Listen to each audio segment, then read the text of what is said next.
Güzel bir haber vereyim. Səhərin bu sübündə məni oyadıblar. Çox gözəl bir haber vereyim. Sizin bu Nəsirovu, qeyrətli bildiğiniz Nəsirovu axtarırlar. 2 saatdır bu adam gizlənib.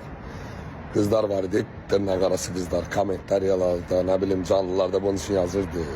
Azərbaycanın fəxri, qeyrətli oğul.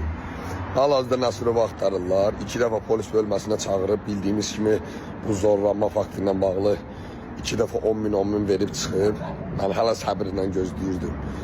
Kətləmətdə orada da hər yerdə oturub atası da özlədirdi. Deyir, itlərin ağzını yumağa nə var, 10 min versəm, size da.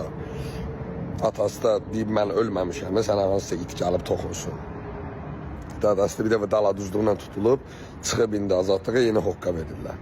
Deməli, az yaşlının zorlaması ilə bağlı fakt var. 2 dəfə pul verib, indi şikayət şeyləmir deyə. Dala çəkən yoxdur deyə.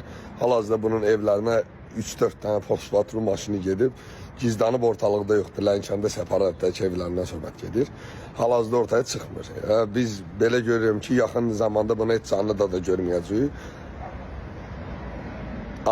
Yox, ola bilməz, o belə oğlan deyil.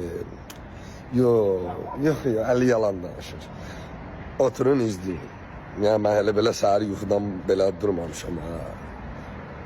Çox hazır, qeyrətli oğuldu. Mərsiyə ilə mahnılar qoyur. Ya ağam əbəlfəz, canım əbəlfəz. Anası da Zəhra komentariyalarda yazır deyə. Canım oğlum, qeyrətli oğlum. Qeyrətli oğlum cəmatın qız uşağını zorlayıb. Necə ki sizin, neyse. Size